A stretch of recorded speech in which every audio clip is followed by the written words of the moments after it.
अहिले पनि सुदूरपश्चिमको डोटी विकट नै छ। त्यही विकट भूमिको महाविकट कानाचौरमा करिब 46 वर्ष अगाडि जन्मिएका थिए रामलाल जोशी। बाबुको वात्सल्यता बिना आमाको ममतामा हुर्किएका जोशी पढाइको सिलसिलामा तराई झरे। पढे, पढाए। बुबाको डायरीमा फेला परेको एउटा कविताले साहित्यप्रति प्रेरित भएका जोशी सानैदेखि साहित्यमा रुचि राख्थे। साहित्यिक पत्रकारिता र केही समय पत्रकारिता गरेका उनी हत्केलामा आकाश गजल सङ्ग्रहपछि करिब 15 वर्ष लेखनबाट गुमनाम भए। पढे र पढाउनमै उनले आफूलाई होमिदिए। धनगढीमा बसेर उनी साहित्यिक गतिविधिमा मात्रै लागि परे।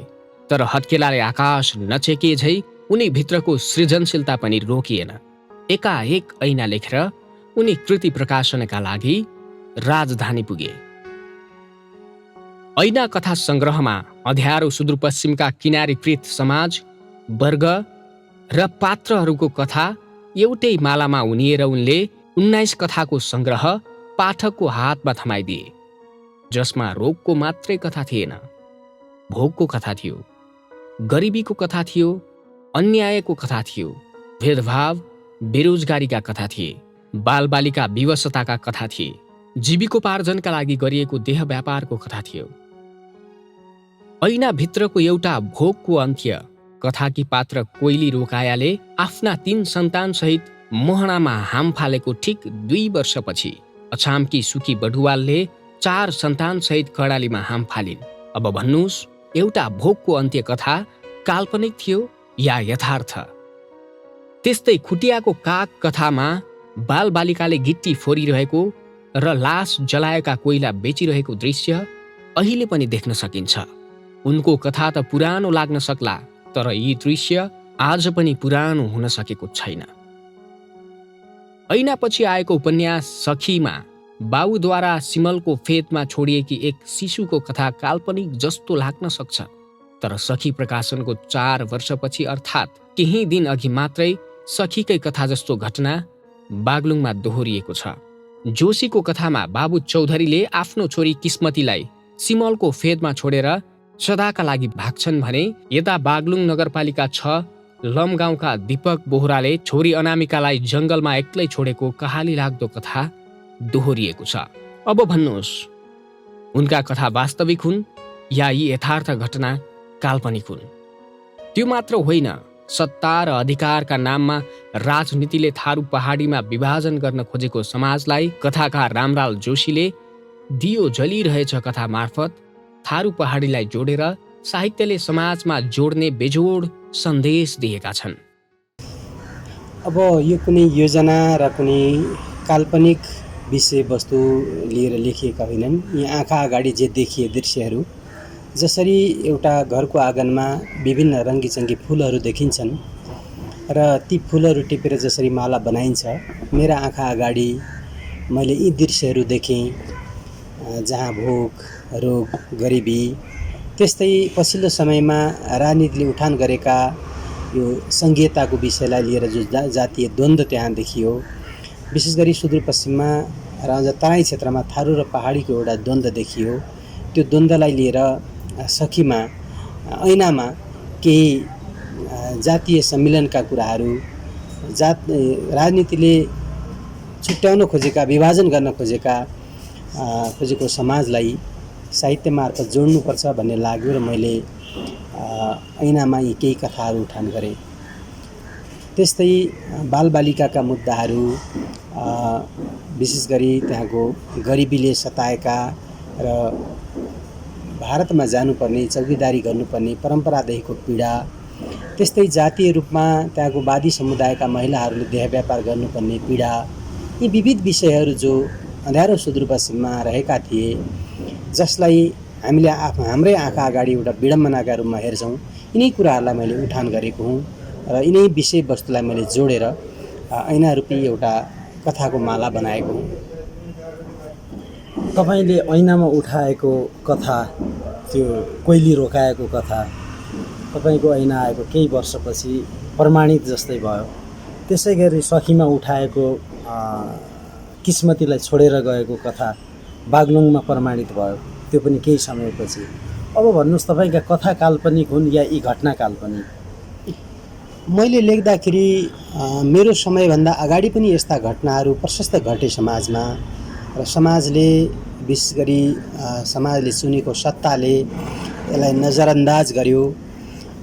यी त्यत्तिकै विलुप्त भएर रहे।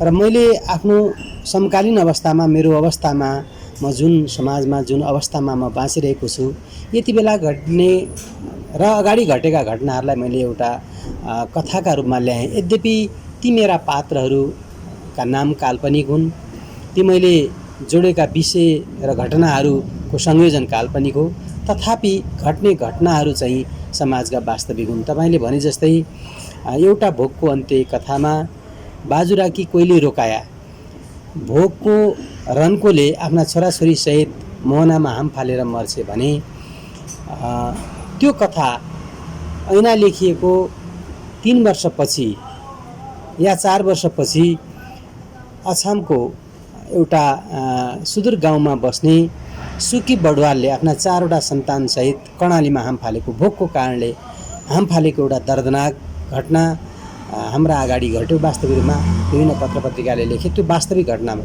यसरी कल्पना र यथार्थको संयोजन, जे कल्पना का रूपमा मैले कथा लेखेँ ती यथार्थ भइदिए। वास्तवमा यो एउटा विडम्बना पनि हो, तर पनि ती कुराहरू समाजमा अहिले पनि छन्।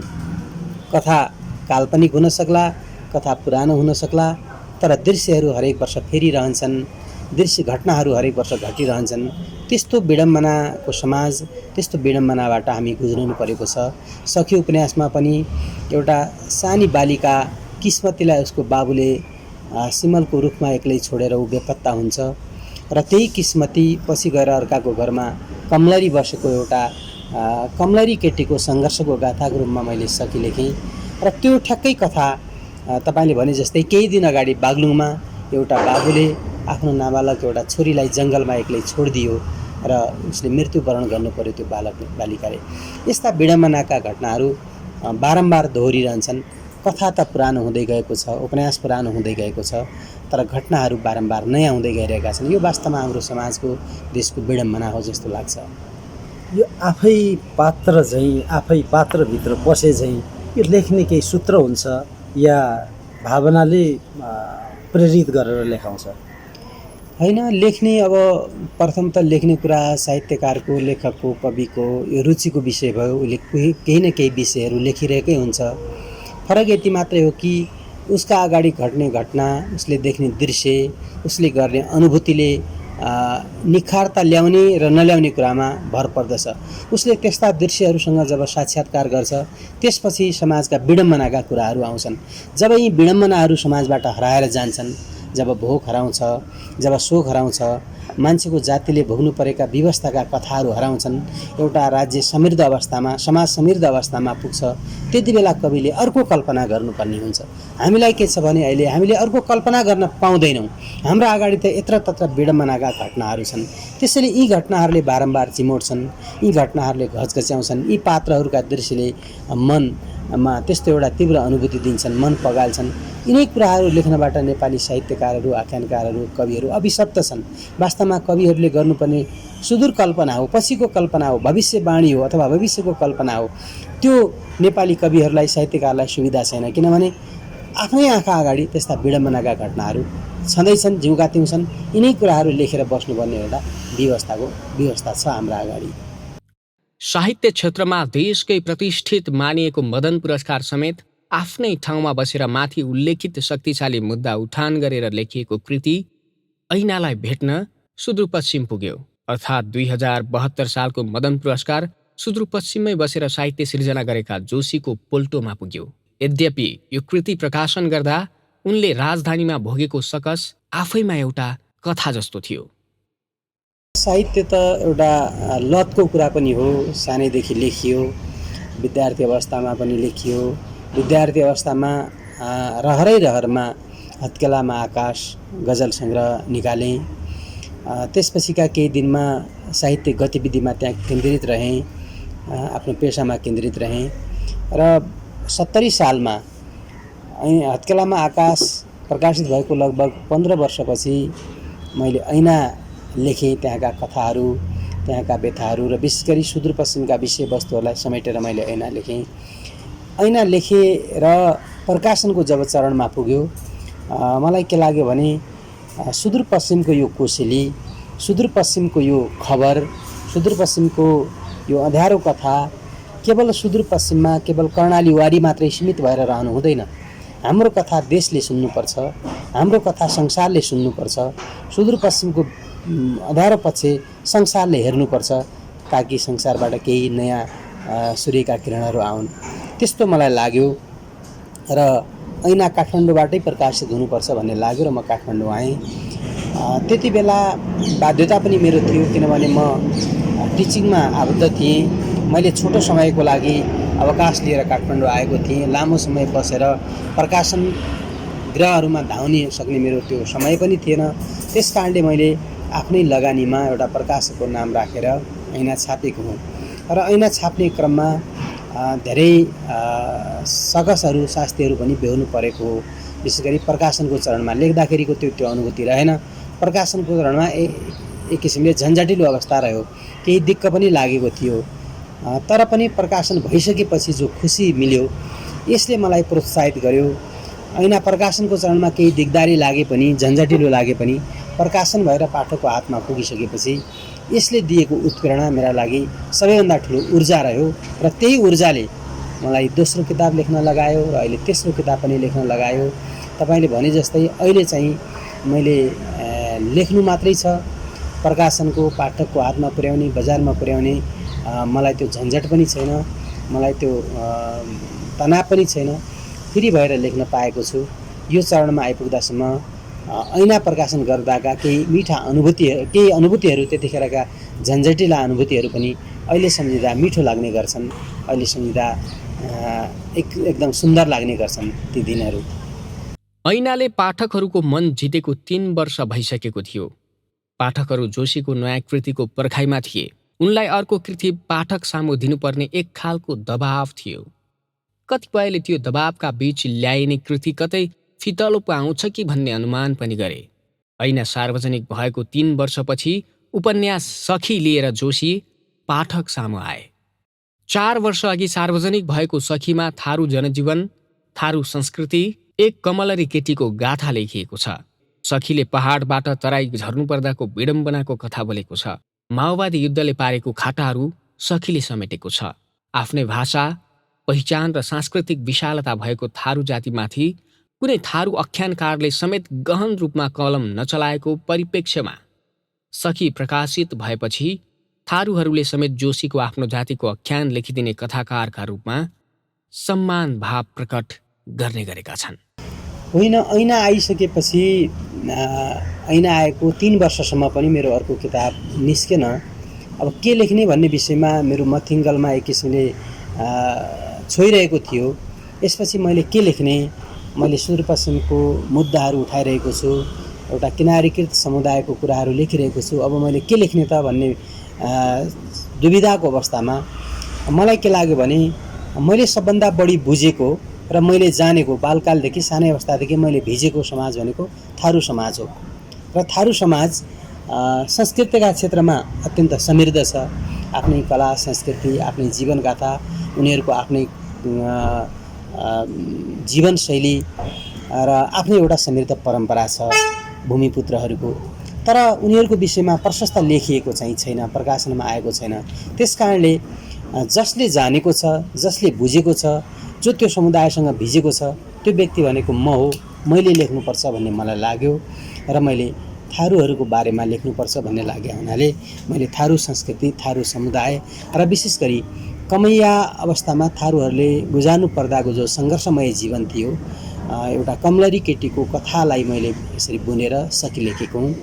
त्यसैले यो मैले कुनै योजना बनाएर यसरी मैले यो अवस्थामा लेख्नुपर्छ भन्ने पनि थिएन। ऐनाको सफलतापछि मैले अब कसरी अगाडि बढ्ने, अब के लेख्ने भन्ने क्रममा सखी लेखेँ। सखी लेख्दाखेरि पनि मैले मेरो स्मृतिमा, मेरो विगतमा जुन कथा थियो, मेरो दिमागमा जुन कथा विसर्जनतर्फ लागिरहेको थियो, बिर्सनतर्फ जो म गइरहेको थिएँ, त्यो कथालाई मैले पुनः स्मरण गरेको हुँ र पुनः सम्झेको हुँ। त्यो सम्झने क्रममा मैले आफूले भोगेको बालकालदेखि मैले घुलमिल गरेको थारू समुदायका पाटाहरूलाई, विविध पाटाहरूलाई मैले उत्खनन गर्ने एउटा प्रयास गरेको हुँ। तपाईँ पहाडी मूलको व्यक्ति, धेरै लेखकहरू फरक संस्कृति, फरक जाति भाषामाथि कलम चलाउँदा विवादमा तानिएका छन्। त्यो डर तपाईँलाई लागेन? हो, थियो। त्यो कुरामा म सचेत थिएँ, किनभने मैले पनि पढेको छु, मैले पनि सुनेको छु, देखेको छु। विभिन्न सिद्धहस्त लेखक, स्थापित लेखकहरूका पनि फरक समुदायमाथि, फरक भूगोलमाथि, फरक वर्गमाथि, फरक संस्कृतिमाथि लेख्दाखेरि विवादहरू आएका छन्। त्यो अत्यन्त जोखिमको कुरा पनि हो। एकातिर त्यो फरक समुदायसँग त्यो लेखकको आफ्नै साक्षात्कार र आफ्नै अनुभूति चाहिँ हुँदैन। अर्को कुरा, उनीहरूलाई त्यो न्याय दिन सकिन्छ कि सकिँदैन, उनीहरूको रहनसहन, उनीहरूको घटना, उनीहरूको संस्कृति, सबै कुराहरू जो वास्तविक भोग्ने मान्छेले जस्तै अर्को समुदायको मान्छेले ल्याउन सक्छ कि सक्दैन भन्ने जोखिम पनि रहन्छ। त्यो जोखिम मलाई पनि थियो, म पनि त्यो कुरामा सचेत थिएँ। कतै मैले थारूहरूको कथा जस्ताको तस्तै ल्याउन सक्छु कि सक्दैन, त्यो उनीहरूले भोगेको एउटा सङ्घर्षको पाटोलाई मैले ल्याउन सक्छु कि सक्दैन, उनीहरूको संस्कृतिमा, उनीहरूको जीवन भोगाइमा या उनीहरूको सम्मानमा कतै मैले ठेस पो चोट पो पुर्याउँछु कि भन्ने कुरामा म सचेत थिएँ। तर पनि मलाई के लाग्यो भने एउटा जन्मिँदाखेरिको र बालकाल हुर्किँदै गर्दाखेरिको जुन थारू समुदायमा थारूको छोराले जुन अनुभूति गरेको हुन्छ, त्यो अनुभव र अनुभूति मैले पनि गरेको थिएँ। यद्यपि म पहाडी समुदायको थिएँ, म पहाडबाट 14-15 वर्षको उमेरमा तराईमा झरेको थिएँ। त्यसपछिको सम्पूर्ण समय मेरो थारू समाजमा, थारू समुदायमा, उनीहरूको संस्कृतिमै घुलमिल भएर रह्यो। त्यस कारणले मलाई के लाग्यो भने यो विषयमा जानकार म छु, मैले लेख्नुपर्छ भन्ने मलाई लाग्यो र मैले सचेततापूर्वक लेखेँ।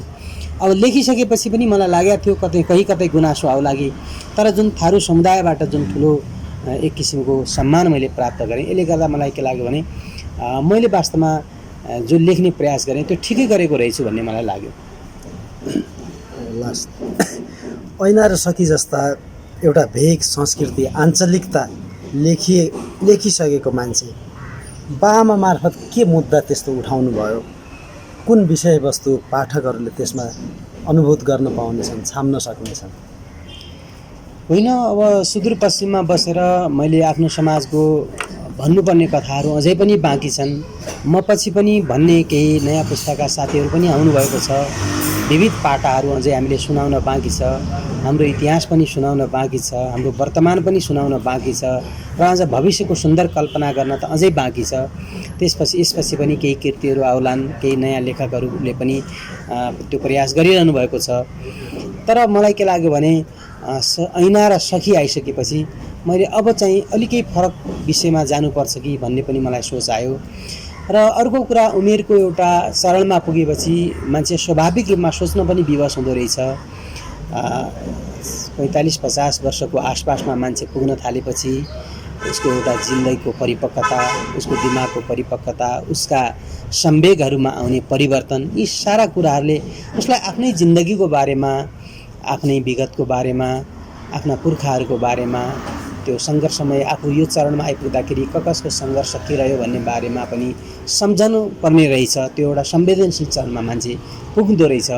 आजसम्मको अवस्थामा मैले के रहरहरू पुरा गरेँ, के योजनाहरू पार गरेँ, अब म कुन चरणमा आइपुगेँ, अब जिन्दगी कतातिर जाँदैछ भनेर पनि मान्छेले एउटा संवेदनशील अवस्थामा पुगेर सोच्दो रहेछ।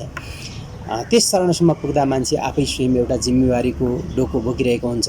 उसका सन्तानहरू, उसका आमा बुवा, एकातिर आमा बाबुकोहरूको सेवाको भार उसमाथि हुन्छ भने अर्कोतिर सन्तानका रहरहरू पुरा गर्नुपर्ने जिम्मेवारी उसमाथि हुन्छ। त्यो हुनाले यी दुइटै सोचले उत्थिचिएको हुन्छ।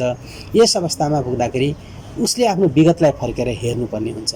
त्यो चरणमा म पनि पुगेँ र मैले पनि एकचोटि आफ्नो जिन्दगीलाई फर्केर हेरेँ र आफ्नो जिन्दगीको बारेमा संवेदनशील भएर सोच्दाखेरि मलाई यस चरणसम्म पुर्याउने मेरा बाआमाहरूको सङ्घर्ष अथवा मेरा आफन्तहरूको सङ्घर्ष अथवा म जस्तै अरू साथीहरूको सङ्घर्ष कस्तो रह्यो, अब म कुन चरणमा छु, अब मेरा सन्तानहरूप्रतिको दायित्व मेरो के हो र भविष्यमा मेरा सन्तानले म प्रतिको हेर्ने दृष्टिकोण के छ, अब समाज कतातिर गइरहेको छ, अब वास्तवमै बाआमाहरूको अवस्था कस्तो हुँदै गइरहेको छ त यसपछिको भविष्यमा।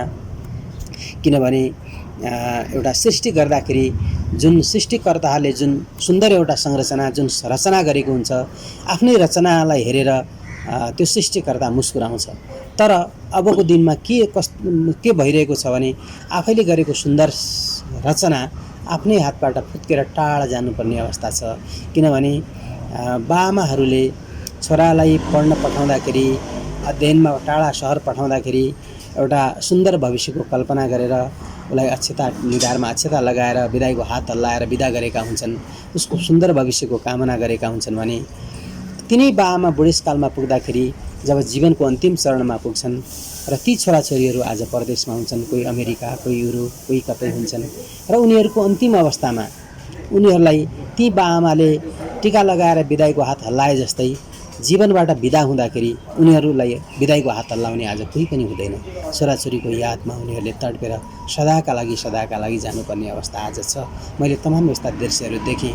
त्यसकारणले ती बाआमा जसले आफ्ना छोराको लागि तडपिँदै सास बिसाउनु पर्ने हुन्छ, आफ्नो छोरीका लागि तडपिँदै सास बिसाउनु पर्ने हुन्छ, तिनीहरूको प्राण भोलि तिनीहरूले मुक्ति पाउँछन् कि पाउँदैनन्, तिनीहरूको प्राण कसरी यो वायुमा तडपिरहेको होला, यी कुराहरू अत्यन्त संवेदनशील ढङ्गले मैले महसुस गरेँ, कल्पना गरेर मलाई यो विषयमा विशेष गरी नियति र उमेरले उमेरको एउटा छेउमा पुगेका मान्छेहरू अथवा एउटा किनारामा गएर उभिन विवश मान्छेहरूको यो कथा हो। विशेष गरी ज्येष्ठ नागरिकहरू एउटा ज्येष्ठतामा गइसकेपछिको यो एउटा कथा हो। त्यसैले यो अवस्थामा मैले लेख्नुपर्छ भन्ने लाग्यो र मैले लेखेँ।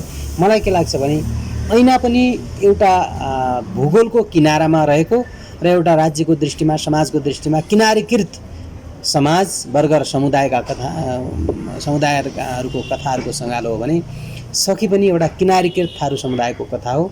र मलाई के महसुस हुन्छ भने यो बाआमा पनि एउटा समुदायको होइन, तर उमेर र नियतिले एउटा किनारामा पुर्याएको एउटा किनारीकृत मान्छेहरूको यो कथा हो। ऐना र सखी रुचाउने हजारौं पाठक छन्। अब आख्यानकार जोशीले के ल्याउलान् भनेर पर्खिरहेका पाठकको खुल्दुलीलाई भङ्ग गर्दै जोशीले धनगढीमा आफ्नो नेतृत्वमा आयोजित विश्व साहित्य महोत्सवमा बाआमा लेखनको सुरुवात गरेको सङ्केत गरेका थिए। 2 वर्ष अघि सुरु गरेको उक्त लेखनले यति बेला पूर्णता पाएको छ। जोशी चौथो कृतिका रूपमा बाआमा औपन्यासिक कथा सङ्ग्रह लिएर आएका छन्। बाआमा सन्तान र सम्बन्ध सृष्टिको एउटा रीत हो, त्यही रीतको कथा बाआमामा समेटिएको छ। मानव जीवनले एउटा चरण पार गरेपछि जीवनको छेउमा पुगिसकेकाहरूको विवशताको कथा बाआमाले बोकेको छ। यो सम्बन्ध र समवेदनाको कथा भएको उनको दाबी छ। पाठकले कति स्वीकार्छन् त्यो पाठकको प्रतिक्रियाले नै देखाउनेछ।